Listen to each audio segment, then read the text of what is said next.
ইরানকে সামরিক সরঞ্জাম দেবে না চীন, শির সঙ্গে বৈঠকের পর ট্রাম্প। হরমুজে টোলের বিপক্ষে বেইজিং, ওয়াশিংটন। তেহরানের পরমাণু কর্মসূচি নিয়েও একমত দুই পরাশক্তি। যুদ্ধবিরতির পরও চলছে ইসরায়েল হিজবুল্লাহ সংঘাত। লেবাননের দখলদারদের হামলায় নিহত 22। ওয়াশিংটনের দুপক্ষের আলোচনা শুরু, সংযমের আহ্বান জাতিসংঘের। দীর্ঘ সংঘাতের পর বন্দি বিনিময়ে সম্মত ইয়েমেন সরকার ও হাউথি বিদ্রোহীরা। মুক্তি পাবেন 1600-র বেশি। নতুন গতি পাবে শান্তি আলোচনা, মত বিশ্লেষকদের। গাজার উদ্দেশ্যে ফের যাত্রা শুরু গ্লোবাল সুমুদ ফ্লোটিলার। ইসরায়েলি কারাগারে ফিলিস্তিনিদের ওপর যৌন নির্যাতনের অভিযোগে নতুন বিতর্ক, বাড়ছে আন্তর্জাতিক মহলের চাপ। এবং রুশ হামলায় আবারও কেঁপে উঠল ইউক্রেন। শিশুসহ নিহত 10, নিখোঁজ 20। মস্কোর বিরুদ্ধে আধুনিক ক্ষেপণাস্ত্র ব্যবহারের অভিযোগ। যুদ্ধ বন্ধে আগ্রহী নন পুতিন।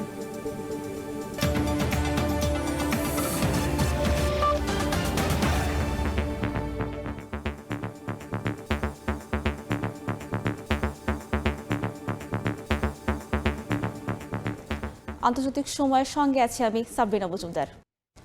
ইরান যুদ্ধ ও হরমুজ প্রণালী ইস্যুতে চীনা প্রেসিডেন্ট শি জিনপিং এর সঙ্গে আলোচনা করেছেন মার্কিন প্রেসিডেন্ট ডোনাল্ড ট্রাম্প। বেইজিং তেহরানকে সামরিক সরঞ্জাম দেবে না বলে দাবি করেছেন ট্রাম্প। হরমুজে সামরিকীকরণ বা সেখানে টোল ব্যবস্থার বিপক্ষে অবস্থান নিয়েছে বেইজিং ও ওয়াশিংটন। একই সঙ্গে ইরানকে পরমাণু অস্ত্র অর্জন না দেওয়ার বিষয়ে দুই দেশের মধ্যে সমঝোতার কথা জানিয়েছেন মার্কিন পররাষ্ট্রমন্ত্রী মার্কো রুবিও। দীর্ঘ প্রতীক্ষার পর এক টেবিলে পরাশক্তির শীর্ষ দুই নেতা। যুক্তরাষ্ট্রের সঙ্গে সম্পর্ককে বিশ্বের সবচেয়ে গুরুত্বপূর্ণ সম্পর্ক বলে মন্তব্য করেছেন চীনের প্রেসিডেন্ট শি জিনপিং। বেইজিংয়ে গ্রেট হলে বৈঠকের পর গ্রেট হল অব পিপলের নৈশভোজে ওয়াশিংটন বেইজিং সম্পর্ক কখনো নষ্ট না করার আহ্বান জানান তিনি। বলেন, চীনের জাতীয় পুনর্জাগরণ এবং যুক্তরাষ্ট্রের মেক আমেরিকা গ্রেট এগেইন নীতি একে অপরের পরিপূরক হতে পারে। চীন যুক্তরাষ্ট্র সম্পর্ক স্থিতিশীল রাখতে পারস্পরিক সম্মান, শান্তিপূর্ণ সহাবস্থান অত্যন্ত গুরুত্বপূর্ণ। আমাদের উচিত চীন যুক্তরাষ্ট্র সম্পর্কের বিশাল জাহাজটিকে সঠিক পথে স্থিরভাবে এগিয়ে নেয়া। মার্কিন প্রেসিডেন্ট ডোনাল্ড ট্রাম্প বেইজিংয়ে চীনা প্রেসিডেন্ট শি জিনপিং এর সঙ্গে বৈঠককে অসাধারণ সম্মান হিসেবে উল্লেখ করেছেন। দুই নেতার আলোচনাকে ফলপ্রসূ বলে বর্ণনা করেন তিনি। একই সঙ্গে শি ও তার স্ত্রীকে হোয়াইট হাউসে আমন্ত্রণ জানিয়ে নতুন কূটনৈতিক ইঙ্গিত দেন ট্রাম্প।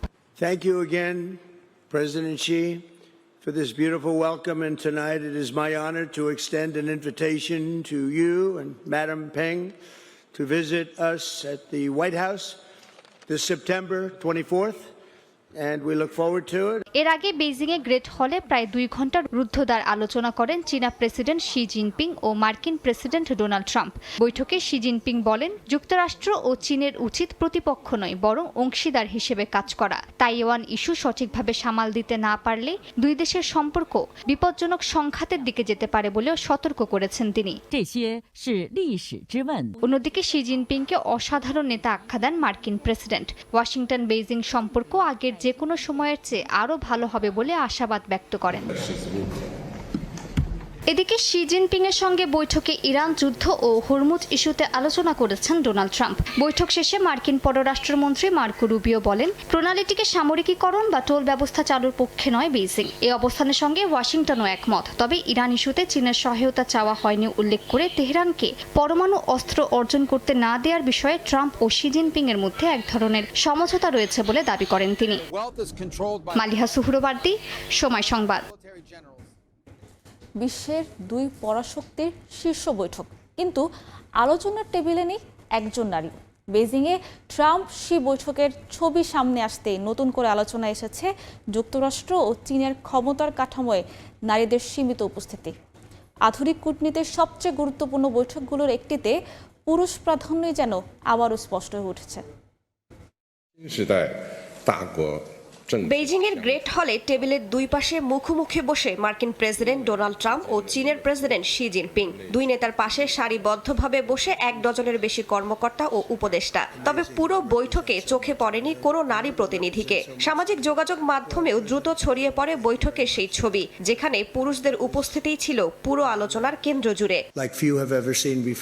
বিশ্লেষকরা বলছেন এই দৃশ্য কেবল একটি বৈঠকের প্রতিচ্ছবি নয়, বরং দুই দেশের ক্ষমতার শীর্ষ স্তরে নারীদের সীমিত প্রতিনিধিত্বের বাস্তবতাও তুলে ধরছে। যুক্তরাষ্ট্র বা চীন এখন পর্যন্ত কোনো দেশই নারী রাষ্ট্রপ্রধান পায়নি। চীনের কমিউনিস্ট পার্টির সবচেয়ে ক্ষমতাধর ফোরাম পলিট ব্যুরোর বর্তমান 24 সদস্যের মধ্যেও নেই কোনো নারী। রাষ্ট্রীয় নীতি নির্ধারণের কেন্দ্রীয় কাঠামো এখন পুরুষ নির্ভর বলেই মনে করছেন পর্যবেক্ষকরা। ট্রাম্প প্রশাসনেও একই চিত্র স্পষ্ট। হোয়াইট হাউসের চিফ অব স্টাফ সুজি ওয়াইলস প্রথম নারী হিসেবে এই দায়িত্ব পালন করলেও তিনি বেইজিং সফরে যাননি। সফরে থাকা হোয়াইট হাউসের প্রোটোকল প্রধান মনিকা ক্রাউলিও শি জিনপিং এর সঙ্গে বৈঠকে অংশ নেননি। সাম্প্রতিক সময়ে কয়েকজন নারী কর্মকর্তার পদত্যাগ ও বরখাস্তের পর বর্তমানে ট্রাম্পের মন্ত্রিসভায় নারী সদস্য আছেন মাত্র 4 জন। কূটনৈতিক বিশ্লেষকদের মতে আন্তর্জাতিক রাজনীতিতে নারী নেতৃত্বের প্রসার নিয়ে দীর্ঘদিন আলোচনা হলেও বাস্তবতার চিত্র এখনো খুব একটা বদলায়নি। বিশেষ করে নিরাপত্তা, বাণিজ্য ও ভূ রাজনৈতিক সিদ্ধান্তের মতো গুরুত্বপূর্ণ আলোচনায় পুরুষদের আধিপত্যই দৃশ্যমান। বেইজিং এর এই বৈঠক সেই বাস্তবতাকেই নতুন করে সামনে এনেছে। রাইসা জান্নাত, সময় সংবাদ। বেইজিংয়ের গ্রেট হল অব দ্য পিপলে ট্রাম্প শির বৈঠকে দেখা গেল মার্কিন কর্পোরেট দুনিয়ার প্রভাবশালী ব্যক্তিদের। টেসলা, অ্যাপল, এনভিডিয়া থেকে শুরু করে বোয়িং, মার্কিন শীর্ষ ব্যবসায়ী নেতাদের বড় একটি দল হাজির হয় এই গুরুত্বপূর্ণ কূটনৈতিক সফরে। বৃহস্পতিবার সকালে বেইজিংয়ের গ্রেট হল অব দ্য পিপলে পৌঁছান 1 ডজনের বেশি মার্কিন শীর্ষ ব্যবসায়ী নেতা। সেখানে একই সময়ে চলছিল যুক্তরাষ্ট্রের প্রেসিডেন্ট ডোনাল্ড ট্রাম্প ও চীনের প্রেসিডেন্ট শি জিনপিং এর বৈঠক। টেসলার ইলন মাস্ক, অ্যাপলের টিম কুক, এনভিডিয়ার জেনসেন হুয়াং সহ প্রযুক্তি ও অর্থনীতির সবচেয়ে প্রভাবশালী ব্যক্তিদের উপস্থিতিতে আরও গুরুত্বপূর্ণ হয়ে ওঠে বৈঠক। আলোচনার এক ফাঁকে মার্কিন ব্যবসায়ী নেতাদের সঙ্গে আলাদা সাক্ষাৎ করেন চীনা প্রেসিডেন্ট শি জিনপিং। বলেন, বাণিজ্য যুদ্ধে কোনো পক্ষই জয়ী হয় না, বরং যেখানে মতবিরোধ ও সংঘাত বিদ্যমান সেখানে সমতার ভিত্তিতেই আলোচনাই একমাত্র সঠিক পথ। বাইরের বিশ্বের জন্য চীনের দরজা আরো উন্মুক্ত হবে উল্লেখ করে শি বলেন, চীনে মার্কিন কোম্পানিগুলোর ভবিষ্যৎ উজ্জ্বল। হোয়াইট হাউসের প্রকাশিত তালিকা অনুযায়ী বোয়িং এর কেলি অর্টবার্গ, ব্ল্যাকস্টোনের স্টিফেন শোয়ার্জম্যান, সিটি গ্রুপের জেন ফ্রেজার, গোল্ডম্যান স্যাক্সের ডেভিড সলোমন সহ বহু বড় কর্পোরেট প্রধান ট্রাম্পের সফর সঙ্গী হয়েছেন। Visa, Mastercard, Qualcomm, Micron, Illumina ও জিই এয়ারোস্পেসের মতো প্রতিষ্ঠানগুলোর শীর্ষ নির্বাহীরাও এই প্রতিনিধি দলে যুক্ত। প্রযুক্তি, অর্থনীতি ও প্রতিরক্ষা শিল্প সব খাতের প্রতিনিধিত্ব একসঙ্গে দেখা যায় বেইজিংয়ে। চীনের সঙ্গে ব্যবসায়িক সম্পর্ক জোরদার করতেই টিম কুক ও ইলন মাস্ক সহ শীর্ষ নির্বাহীদের বেইজিং সফর বলে জানান মার্কিন প্রেসিডেন্ট। বিশ্লেষকদের মতে এই ব্যবসায়িক উপস্থিতি যুক্তরাষ্ট্র চীন সম্পর্কের জটিল অর্থনৈতিক বাস্তবতার প্রতিফলন। বিশেষ করে ইলেকট্রিক গাড়ি, সেমিকন্ডাক্টর, এআই ও এয়ারোস্পেস প্রযুক্তি খাত দুই দেশের মধ্যে চলমান উত্তেজনার কেন্দ্রবিন্দু। তাই একই টেবিলে রাজনৈতিক আলোচনার পাশাপাশি সমানভাবে গুরুত্ব পেয়েছে কর্পোরেট স্বার্থের হিসাব নিকাশও। রাইসা জান্নাত, সময় সংবাদ। একসময় বিশ্ব অর্থনীতির একচ্ছত্র নিয়ন্ত্রক যুক্তরাষ্ট্রের সামনে এখন সমান শক্তিতে দাঁড়িয়ে আছে চীন। বাণিজ্য, প্রযুক্তি, সামরিক শক্তি, জ্বালানি ও খনিজ সবখানেই বেইজিংয়ের উত্থান বিশ্ব ব্যবস্থাকে বদলে দিচ্ছে। 25 বছরে ক্ষমতার মানচিত্রে বড় পরিবর্তন এসেছে। ট্রাম্প শি প্রতিযোগিতা এখন বিশ্ব রাজনীতির কেন্দ্রবিন্দু হয়ে উঠেছে। 25 বছর আগেও বিশ্ব বাণিজ্যে যুক্তরাষ্ট্র ছিল ধরা ছোঁয়ার বাইরে, কিন্তু সময়ের ব্যবধানে দৃশ্যপট বদলেছে নাটকীয়ভাবে। এখন বিশ্বের 1 নম্বর রপ্তানিকারক দেশ হিসেবে চীন নিজের অবস্থান বেশ পাকাপোক্ত করেছে, যেখানে 145টি দেশ এখন যুক্তরাষ্ট্রের চেয়ে চীনের সঙ্গে বাণিজ্য করতেই বেশি স্বাচ্ছন্দ্য বোধ করে। দুই দেশের বাণিজ্য এখনও বড় পর্যায়ে, যা 2025 সালে ছাড়িয়েছে $50 লাখ কোটি বেশি। যুক্তরাষ্ট্র চীনের উপর 31.6% শুল্ক দেয়, চীনও পাল্টা শুল্ক বসায় 10 থেকে 77% পর্যন্ত। 2024 সালে যুক্তরাষ্ট্র চীন থেকে $45.3 লাখ কোটি আমদানি করে। অন্যদিকে চীন যুক্তরাষ্ট্রের থেকে $14.5 লাখ কোটি পণ্য নেয়। সামরিক শক্তির বিচারে ওয়াশিংটন এখনও যোজন যোজন এগিয়ে থাকলেও বেইজিংও চুপচাপ বসে নেই। সংখ্যার বিচারে চীনের রণতরী এখন মার্কিন নৌবহরকেও ছাড়িয়ে গেছে। সামরিক ব্যয় যুক্তরাষ্ট্রের $95.4 লাখ কোটি, চীন $33.6 লাখ কোটি। তবে চীনের নৌবাহিনী সংখ্যায় বড়, যুক্তরাষ্ট্র প্রযুক্তিতে এগিয়ে। দুই দেশ মিলেই বিশ্বের অর্ধেকের বেশি সামরিক ব্যয় করে থাকে। যুক্তরাষ্ট্রের ঋণ 115% জিডিপি, যেখানে চীনের মাত্র 94%। তবে প্রযুক্তি আর আকাশপথে এখনও মার্কিন শ্রেষ্ঠত্ব বজায় থাকলেও কৃত্রিম বুদ্ধিমত্তা বা এআই এর দৌড়ে চীন এখন যুক্তরাষ্ট্রের প্রধান প্রতিদ্বন্দ্বী। যুক্তরাষ্ট্র এআই খাতে $10.9 লাখ কোটি বিনিয়োগে এগিয়ে। চীন দ্রুত এগোচ্ছে ইভিতে 50% শেয়ার, যেখানে যুক্তরাষ্ট্র মাত্র 10%। দুই দেশই তাইওয়ানের চিপের ওপর নির্ভরশীল। জ্বালানিতে চীন সবচেয়ে বড় ভোক্তা, 484.7 লাখ কোটি ইউনিট। যুক্তরাষ্ট্র 263.4 লাখ কোটি ইউনিট। সবুজ জ্বালানিতে চীন $29 লাখ কোটি বিনিয়োগ করে। যুক্তরাষ্ট্রের বিনিয়োগ সেখানে মাত্র $9.7 লাখ কোটি। আধুনিক প্রযুক্তির প্রাণভ্রমরা হল বিরল খনিজ সম্পদ বা রেয়ার আর্থ মিনারেলস। এই খাতের সিংহভাগই এখন বেইজিংয়ের কবজায়। চীনের 44 লাখ কোটি টন আর যুক্তরাষ্ট্র 1.9 লাখ কোটি টন। মোবাইল ফোন থেকে শুরু করে যুদ্ধবিমান সব তৈরিতেই এই খনিজ অপরিহার্য। এই একটি জায়গায় চীনের উপর অতি নির্ভরশীলতা এখন হোয়াইট হাউসের জন্য সবচেয়ে বড় মাথা ব্যথার কারণ হয়ে দাঁড়িয়েছে। চীন প্রক্রিয়াজাতকরণেও আধিপত্য ধরে রেখেছে। বিশ্লেষকরা বলছেন, সব মিলিয়ে চীন এখন যুক্তরাষ্ট্রের সমান্তরাল শক্তি নয়, বরং অনেক ক্ষেত্রে প্রধান প্রতিদ্বন্দ্বী। বাণিজ্য, প্রযুক্তি, সামরিক শক্তি থেকে কৌশলগত সম্পদ, সব ক্ষেত্রেই চলছে সরাসরি ক্ষমতার লড়াই। নাদিম মারজান, সময় সংবাদ। যুক্তরাষ্ট্রের প্রেসিডেন্ট ট্রাম্পের বেইজিং সফর ঘিরে নতুন বিশ্ব ব্যবস্থা G2 বা দ্বিমেরু এখন আলোচনার তুঙ্গে। নিজ দেশে মুদ্রাস্ফীতির চাপে থাকা ট্রাম্প চীনের সাথে বড় বাণিজ্যিক চুক্তির মাধ্যমে স্বস্তি খুঁজছেন। দুই পরাশক্তির মধ্যে দীর্ঘমেয়াদী শান্তি ও বাণিজ্যিক বিরোধ মেটাতে একটি যৌথ বোর্ড গঠনের সম্ভাবনাও দেখছেন বিশ্লেষকরা। বেইজিংয়ের রেড কার্পেটে যখন পা রাখছেন মার্কিন প্রেসিডেন্ট ডোনাল্ড ট্রাম্প, তখনই প্রশ্ন উঠছে যে বিশ্ব রাজনীতির মানচিত্র কি বদলে যাচ্ছে? কিন্তু ট্রাম্পের এবারের সফরটা আগের চেয়ে আলাদা। বিশ্লেষকরা বলছেন, তারা এখন আর G1-এর বিশ্বে নেই। পৃথিবী এখন G2-র যুগে প্রবেশ করেছে। নিজের দেশে চাপের মুখে প্রেসিডেন্ট ট্রাম্প। যুক্তরাষ্ট্র ইসরায়েল ইরান সংঘাতের জেরে আকাশছোঁয়া মুদ্রাস্ফীতি তার জনপ্রিয়তায় ধস নামিয়েছে। এই অবস্থায় চীনের সাথে বড় ধরনের কোনো বাণিজ্যিক চুক্তি ট্রাম্পের জন্য হতে পারে লাইফলাইন। ট্রাম্পের প্রধান লক্ষ্য চীনের কাছে মার্কিন খাদ্য এবং বিমান বিক্রির বিশাল ডিল নিশ্চিত করা। বেইজিং ভিত্তিক গবেষণা প্রতিষ্ঠানগুলো দাবি করছে, বিশ্ব এখন একক মার্কিন আধিপত্য বা G1-এর অধীনে নেই। চীনের ক্রমবর্ধমান অর্থনৈতিক ও সামরিক শক্তি দেশটিকে যুক্তরাষ্ট্রের নিয়ার পেয়ার বা প্রায় সমান স্তরে নিয়ে এসেছে। তাদের ভাষায় এটি এখন একটি G2-র বিশ্ব, অর্থাৎ বৈশ্বিক সিদ্ধান্ত এখন শুধু ওয়াশিংটন ডিসি থেকে নয়, বেইজিং থেকেও নিয়ন্ত্রিত হয়। গত বছর ট্রাম্পের শুল্ক নীতি বিশ্ব অর্থনীতি কাঁপিয়ে দিয়েছিল। তবে চীন তাদের বিরল খনিজ বা রেয়ার আর্থ মিনারেলস রপ্তানি নিয়ন্ত্রণের ঘোষণার পর যুক্তরাষ্ট্র চমকে উঠেছিল। তাদের এবারের লক্ষ্য দীর্ঘমেয়াদী শান্তি। দুই দেশই একটি বোর্ড অফ ট্রেড বা দ্বিপাক্ষিক বাণিজ্য বোর্ড গঠনের কথা ভাবছে।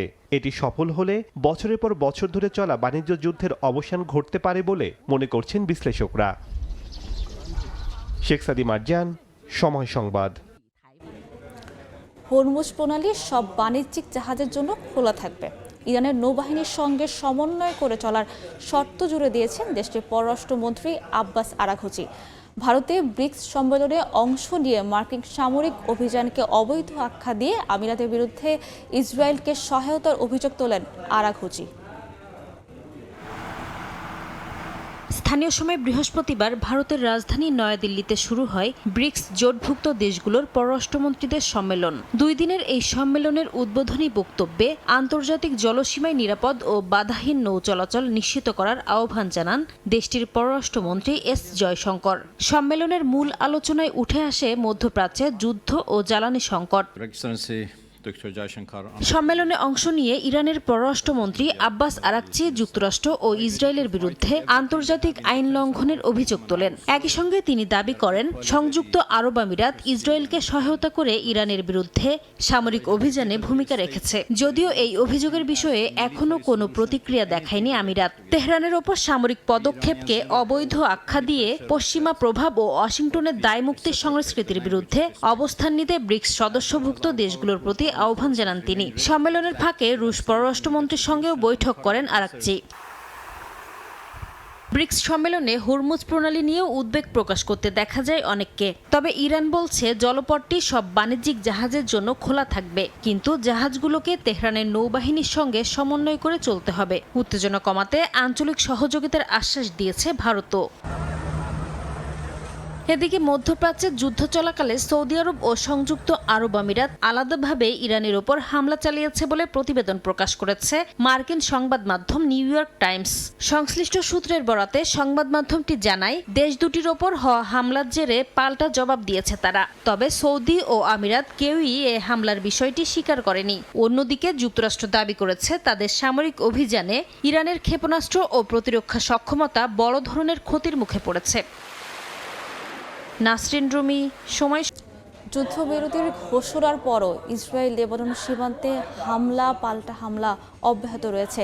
লেবাননের স্বাস্থ্য মন্ত্রণালয় জানায় 24 ঘন্টায় ইসরায়েলি হামলায় 22 জন নিহত হয়েছেন, যাদের মধ্যে 8 জন শিশু। অন্যদিকে হিজবুল্লাহ ইসরায়েল সংঘাতে নতুন করে উত্তেজনা ছড়িয়েছে ড্রোন ও পাল্টা হামলা। এর মধ্যে ওয়াশিংটনে শুরু হয়েছে দুই দেশের উচ্চ পর্যায়ে সরাসরি আলোচনা।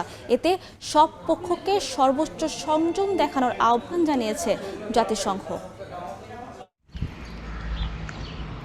যুদ্ধবিরতি ঘোষণার পরও ইসরায়েলি হামলা থামেনি।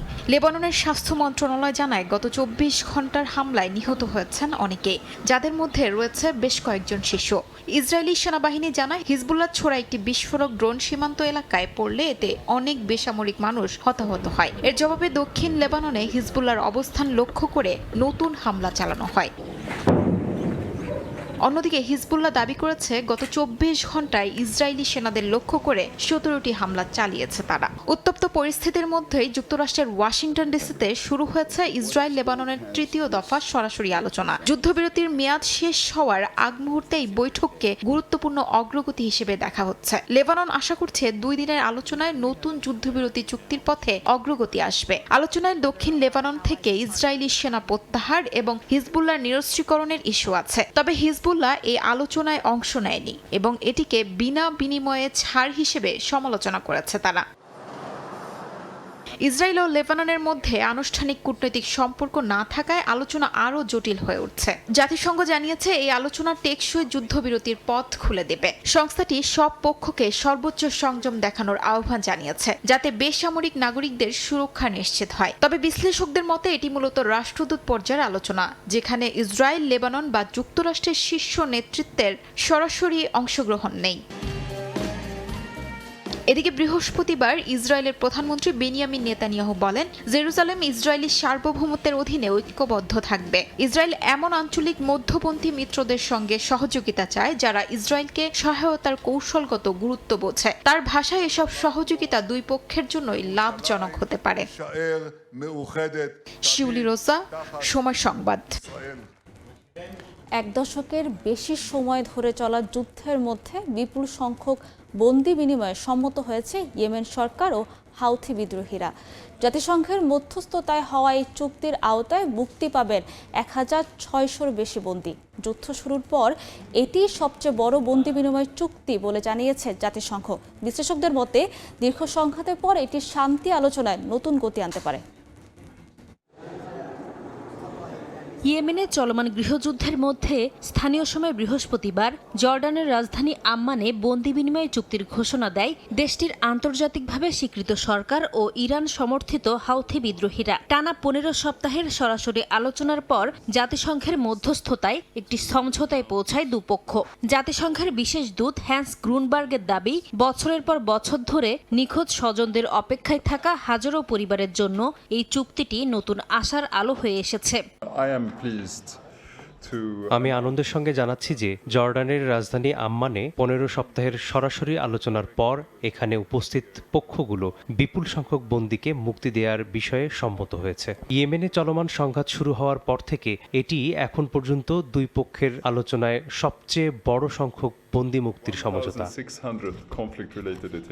এই চুক্তির আওতায় মুক্তি পাবেন ১,৬০০-র বেশি বন্দী। চুক্তি অনুযায়ী হাউথিরা ৫৮০ বন্দীকে মুক্তি দেবে, যার মধ্যে রয়েছেন ৭ সৌদি ও ২০ সুদানি নাগরিক। অন্যদিকে ইয়েমেন সরকার ছেড়ে দেবে ১,১০০ হাউথি বন্দীকে। পাশাপাশি ভবিষ্যতে আরও বন্দী মুক্তির বিষয়ে আলোচনা চালিয়ে যাওয়া এবং উভয় পক্ষের আটক কেন্দ্র পরিদর্শনের বিষয়েও সম্মত হয়েছে তারা।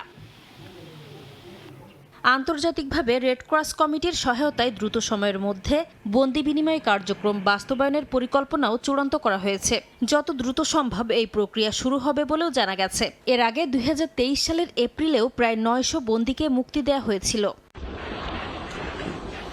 ২০১৪ সালে রাজধানী সানার নিয়ন্ত্রণ নেয় হাউথিরা। এরপর ইয়েমেন সরকার সৌদি আরবে আশ্রয় নিলে সৌদি নেতৃত্বাধীন জোট সামরিক হস্তক্ষেপ শুরু করে। বিভিন্ন আন্তর্জাতিক সংবাদ মাধ্যমের তথ্য অনুযায়ী গত ১১ বছরে এই সংঘাতে ১.৫ লাখের বেশি মানুষ নিহত হয়েছে। একই সঙ্গে তৈরি হয়েছে বিশ্বের অন্যতম ভয়াবহ মানবিক সংকট। নাসরিন রুমি, সময় সংবাদ। গাজার অবরোধ ভাঙতে তুরস্কের উপকূল থেকে আবারও যাত্রা শুরু করেছে ত্রাণবাহী নৌবহর গ্লোবাল সুমুদ ফ্লোটিলা। ইসরায়েলি বাধা ও আগের আটক অভিযানও থামাতে পারেনি ফিলিস্তিনপন্থী কর্মীদের উদ্যোগ। এদিকে ইসরায়েলের কারাগারে ফিলিস্তিনিদের উপর যৌন নির্যাতনের অভিযোগে নতুন করে তীব্র বিতর্ক তৈরি হয়েছে। তুরস্কের দক্ষিণ পশ্চিম উপকূল থেকে গাজার উদ্দেশ্যে যাত্রা শুরু করেছে কয়েক ডজন নৌযান। গ্লোবাল সমুদ ফ্লোটিলা নামের এই বহরের লক্ষ্য গাজার অবরোধ ভেঙে ত্রাণ পৌঁছে দেয়া। এর আগে গত এপ্রিলেও আন্তর্জাতিক জলসীমায় বহরটিকে আটকে দেয় ইসরায়েলি বাহিনী। স্পেন থেকে যাত্রা করা শতাধিক ফিলিস্তিনপন্থী কর্মীকে তখন গ্রিসের ক্রিট দ্বীপে নিয়ে যাওয়া হয়। এছাড়াও আরও ২ জনকে গ্রেফতার করে ইসরায়েলে নেওয়া হয়েছিল বলে জানায় আয়োজকরা। গত অক্টোবরেও একই সংগঠনের আরেকটি বহর আটকে দেয় ইসরায়েলি বাহিনী। একই সময় ৪৫০ জনের বেশি অংশগ্রহণকারীকে আটক করা হয়। আয়োজকদের দাবি, গাজায় মানবিক সংকট ভয়াবহ আকার নেয় এই উদ্যোগ চালিয়ে যাচ্ছেন। তাদের মতে খাদ্য, ঔষধ ও জ্বালানির তীব্র সংকটে গাজার সাধারণ মানুষ মানবেতর জীবন কাটাচ্ছেন। তবে ইসরায়েল বলছে নিরাপত্তা ঝুঁকির কারণেই সমুদ্র অবরোধ রয়েছে। এদিকে ইসরায়েলের হেফাজতে থাকা ফিলিস্তিনিদের ওপর যৌন নির্যাতনের অভিযোগ নতুন করে আলোচনায় এসেছে।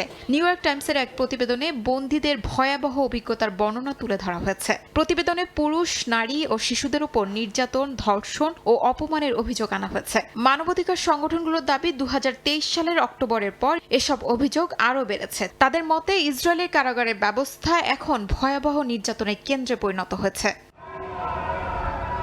তবে সব অভিযোগ অস্বীকার করেছে ইসরায়েল। দেশটির পররাষ্ট্র মন্ত্রণালয় নিউ ইয়র্ক টাইমসের প্রতিবেদনকে হামাসের প্রোপাগান্ডা বলেও দাবি করেছে। এমনকি প্রতিবেদনের বিরুদ্ধে আইনি ব্যবস্থা নেওয়ার হুমকিও দেয়া হয়।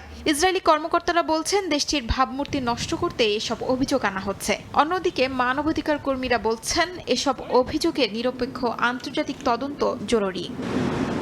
শিউলি রোজা, সময় সংবাদ। আন্তর্জাতিক সময় আরও থাকছে। জ্বালানি খাতে কৌশলগত সহযোগিতা জোরদারে বাংলাদেশ যুক্তরাষ্ট্র সমঝোতা সই। বাড়বে এলএনজি, এলপিজি আমদানির সুযোগ, খুলবে প্রযুক্তি ও জ্ঞান বিনিময়ের পথ।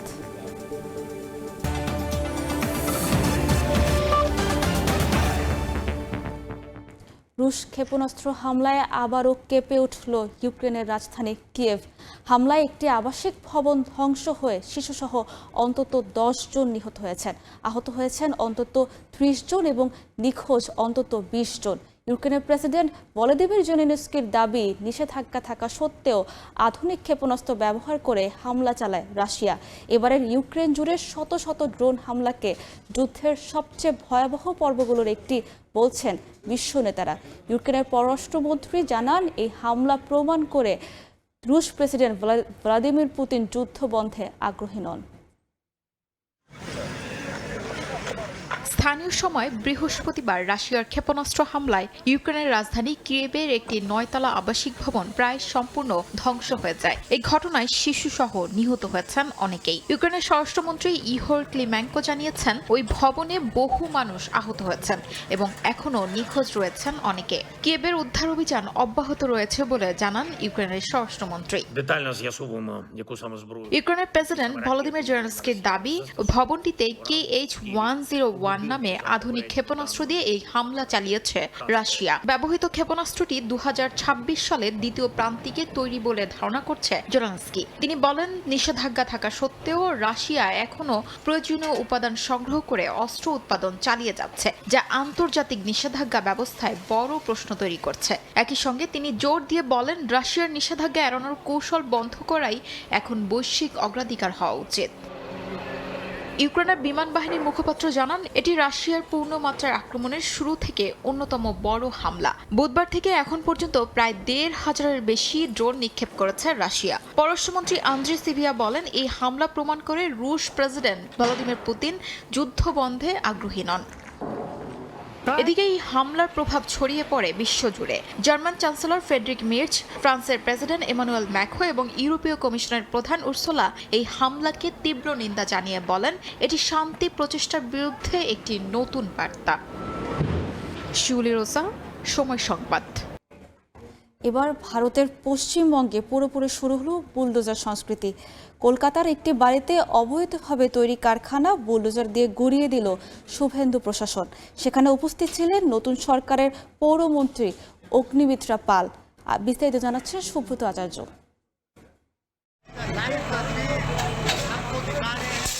পশ্চিমবঙ্গে বিজেপি ক্ষমতায় এলে বুলডোজার চালানোর হুঁশিয়ারি দিয়েছিলেন ভারতের উত্তরপ্রদেশের মুখ্যমন্ত্রী যোগী আদিত্যনাথ। আর সেই হুঁশিয়ারি শতভাগ সত্যি করলেন রাজ্যের নতুন বিজেপি সরকারের মুখ্যমন্ত্রী শুভেন্দু অধিকারী। তপসিয়ার একটি চামড়া কারখানায় বুলডোজার দিয়ে ভাঙার কাজ শুরু করেছে কলকাতা পৌরসভা। ঘটনার মাত্র কয়েক ঘন্টা আগে ওই বাড়িতে অগ্নিকাণ্ডে দুজনের মৃত্যু হয়। গুরুতর জখম অবস্থায় হাসপাতালে চিকিৎসাধীন আরও কয়েকজন। ঘটনার পরপরই কারখানার মালিক সহ দুজনকে গ্রেপ্তার করে কলকাতা পুলিশ। ওই অবৈধ ওয়ার্কশপ বা কারখানায় কোনো বিল্ডিং প্ল্যান নেই। বহুতল ভবনটি অবৈধভাবে তৈরি হয়েছিল বলে তীব্র প্রতিক্রিয়া জানান মুখ্যমন্ত্রী শুভেন্দু অধিকারী। অগ্নি নির্বাপনের প্রয়োজনীয় ব্যবস্থাও ছিল না। এরপরই অবৈধ কাঠামো ভাঙার নির্দেশ দেন তিনি। কয়েক ঘন্টার মধ্যেই পুলিশের উপস্থিতিতে বহুতল খালি করে শুরু করা হয় ভাঙার কাজ। এদিকে ঘটনাস্থলে ছিলেন খোদ রাজ্যের পৌরমন্ত্রী অগ্নিমিত্রা পাল। যে সমস্ত অবৈধ ভবনের ফায়ার লাইসেন্স বা এনওসি নেই তাদের নোটিশ পাঠানোর কথা জানিয়ে তিনি অভিযুক্তদের প্রথমে সংশোধনের সুযোগ দিতে চান, আর নিয়ম না মানলে কঠোর ব্যবস্থা নেয়ার হুঁশিয়ারিও দেন তিনি। নোটিশ দেওয়া হবে, সময় দেওয়া হবে, আধিকারিকরা যাবেন, যদি কোনোভাবে রেকটিফিকেশন করা সম্ভব হয় আমরা তাকে সেই সুযোগ দেব। বিজেপির নতুন সরকার জানায়, কলকাতা সহ রাজ্যের কোথাও অবৈধ নির্মাণ ও বিপজ্জনক কারখানার বিরুদ্ধে সরকার জিরো টলারেন্স নীতি নিচ্ছে। প্রয়োজনে বিদ্যুৎ সংযোগ এবং জলের লাইন কেটে দেওয়ার কথাও বলা হয়। তবে এই তড়িঘড়ি ভাঙার সিদ্ধান্ত নিয়ে প্রশ্ন তুলেছেন বিরোধীরা। একে অসাংবিধানিক বলেও মন্তব্য করেছেন অনেকে। সুব্রত আচার্য, সময় সংবাদ, কলকাতা। ভারতের উত্তরপ্রদেশে ভয়াবহ ঝড়, শিলাবৃষ্টি আর বজ্রপাতে প্রাণ গেছে অন্তত 111 জনের। এই ঘটনায় আহত হয়েছে অন্তত 72 জন। মাত্র এক রাতের দুর্যোগে লণ্ডভণ্ড হয়েছে 25টি জেলা।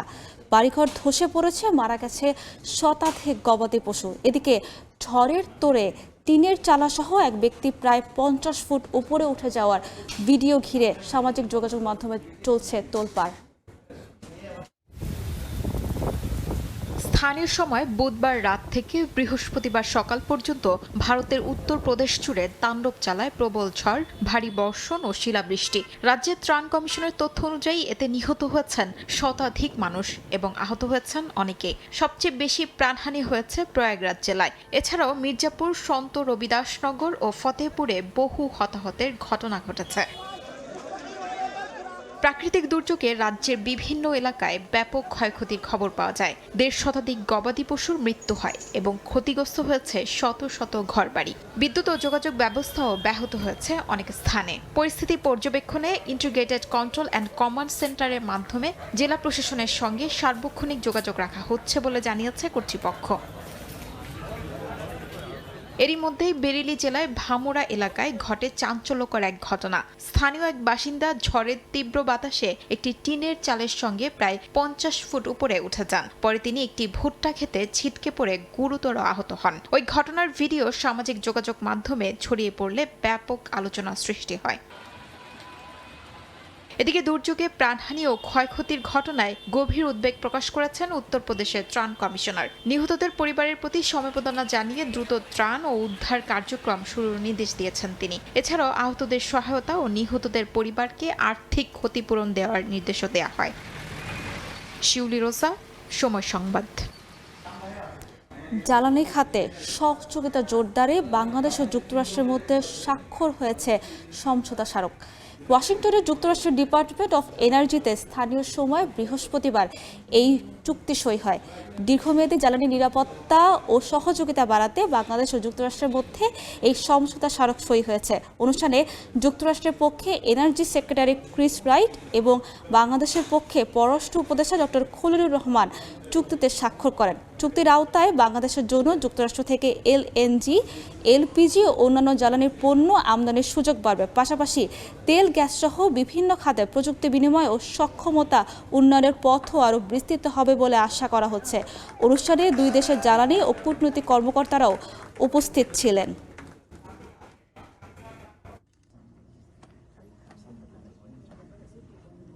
সময় জাপানে আবারও বেড়েছে নিত্য প্রয়োজনীয় খাদ্যপণ্যের দাম। এপ্রিল মাস থেকে দেশজুড়ে 2700-টিরও বেশি খাদ্য ও পানীয় পণ্যের মূল্য বৃদ্ধি কার্যকর হয়েছে। জাপান থেকে শাকিল মাহমুদের রিপোর্টে বিস্তারিত। দীর্ঘদিন ধরে বাড়তে থাকা উৎপাদন ব্যয় আর সামাল দিতে পারছে না জাপান সরকার। এ কারণে ভোক্তা পর্যায়ে বেড়েছে নিত্যপণ্যের দাম। জাপানের বেসরকারি গবেষণা প্রতিষ্ঠান টেইকোকু ডাটা ব্যাংকের প্রকাশিত তথ্য অনুযায়ী এপ্রিল মাসে সবচেয়ে বেশি মূল্য বৃদ্ধি হয়েছে মশলা ও সস জাতীয় পণ্যে। মেয়োনিজ, সালাদ ড্রেসিং, বিভিন্ন ধরনের সস ও রান্নার উপকরণ সহ 1500-টিরও বেশি পণ্য এই তালিকায় রয়েছে। এছাড়া হিমায়িত খাবার, প্রক্রিয়াজাত খাদ্য, দুগ্ধজাত পণ্য এবং পানীয়ের দামও বাড়ানো হয়েছে। বিশ্লেষকদের মতে এই মূল্য বৃদ্ধির পেছনে সবচেয়ে বড় কারণ হচ্ছে কাঁচামাল, জ্বালানি ও প্যাকেজিং উপকরণের উচ্চ ব্যয়। বিশেষ করে গম, ভোজ্য তেল, চিনি এবং দুগ্ধজাত কাঁচামালের আন্তর্জাতিক বাজারে অস্থিরতা জাপানের খাদ্য শিল্পে সরাসরি প্রভাব ফেলেছে। জ্বালানি পরিবহন ব্যয় বৃদ্ধির কারণেও উৎপাদন ও সরবরাহ চেইনে অতিরিক্ত চাপ তৈরি হয়েছে বলে মনে করছেন অর্থনীতিবিদরা। যদিও গত বছরের তুলনায় এবার মূল্যবৃদ্ধির পরিমাণ কিছুটা কম, তবুও বছরের দ্বিতীয়ার্ধে নিয়ে উদ্বেগ কাটেনি। গবেষণা সংস্থাগুলো সতর্ক করে বলছে, বৈশ্বিক ভূরাজনৈতিক অস্থিরতা, মধ্যপ্রাচ্যের পরিস্থিতি ও অপরিশোধিত তেলের বাজারে অনিশ্চয়তা অব্যাহত থাকলে বছরের শেষের দিকে আরও এক দফা মূল্যবৃদ্ধি দেখা যেতে পারে। জাপানে জীবনযাত্রার ব্যয় বৃদ্ধি নিয়ে জনমনে উদ্বেগ তৈরি হয়েছে। অনেক পরিবার দৈনন্দিন খাদ্য ব্যয় কমাতে বিকল্প পণ্য বেছে নিতে শুরু করেছে বলে প্রতিবেদনে উল্লেখ করা হয়েছে। জাপান থেকে মোহাম্মদ শাকিল মাহমুদ, সময় সংবাদ। আন্তর্জাতিক সময় আরও থাকছে।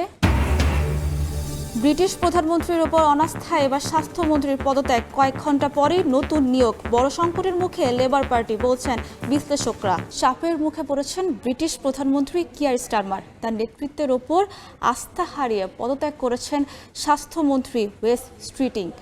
এদিকে স্ট্রিটিংয়ের পদত্যাগের কয়েক ঘন্টার মধ্যেই নিয়োগ দেওয়া হয়েছে নতুন স্বাস্থ্যমন্ত্রী।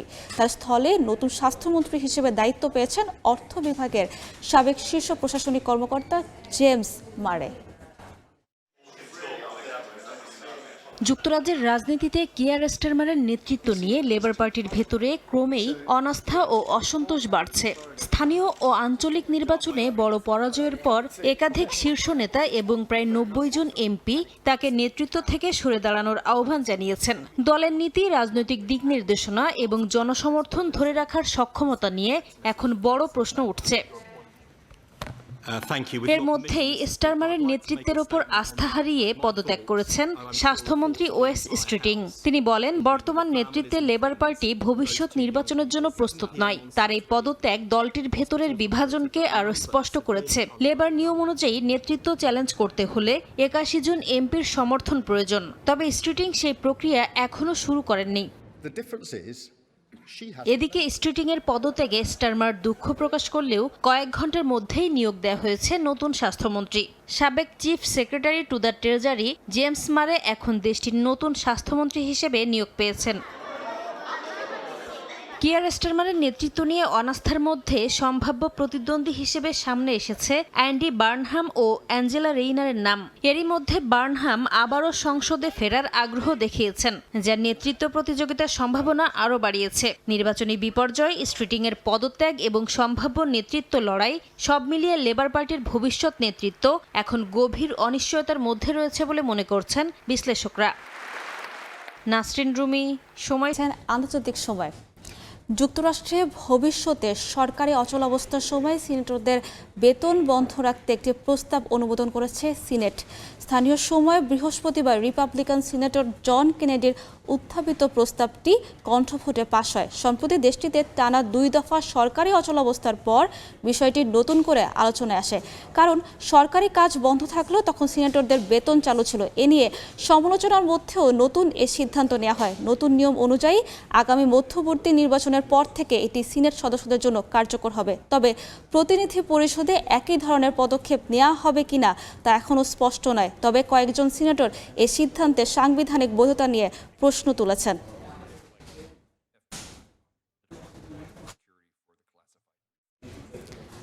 লাটভিয়ায় জোট সরকারের ভাঙনের মুখে পদত্যাগের ঘোষণা দিয়েছেন প্রধানমন্ত্রী এভিকা সিলিনা। বৃহস্পতিবার এই ঘোষণা দেন প্রধানমন্ত্রী এভিকা সিলিনা। জোটের গুরুত্বপূর্ণ শরিক প্রোগ্রেসিভস পার্টির সমর্থন প্রত্যাহার করায় পার্লামেন্টে সংখ্যাগরিষ্ঠতা হারান তিনি। রাজনৈতিক চাপ আরও বাড়ে গত সপ্তাহে, যখন ইউক্রেনীয় ড্রোন লাটভিয়ার আকাশসীমায় ঢুকে পড়ার একাধিক ঘটনায় সরকারের ভূমিকা নিয়ে সমালোচনা শুরু হয়। এই ইস্যুতে পদত্যাগে বাধ্য হন দেশটির প্রতিরক্ষা মন্ত্রীও। তিনিও প্রোগ্রেসিভস পার্টির সদস্য ছিলেন।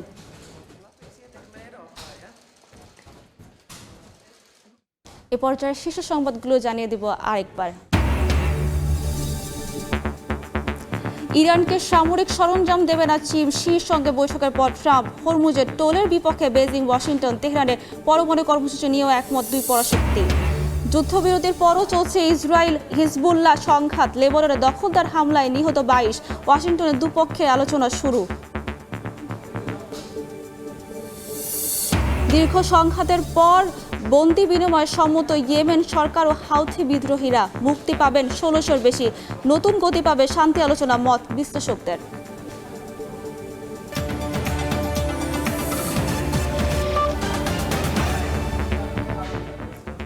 আন্তর্জাতিক সময় নিয়েছিল এই ছিল আমার কাছে। সকাল 10টার সময় সংবাদ নিয়ে থাকবেন মালিহা সুখরাওয়ার্দী। সাবরিনা, আপনাকে ধন্যবাদ। সকাল 10টার সময় সংবাদ নিয়ে আসছে কিছুক্ষণ পর, সঙ্গে থাকুন সময়ের।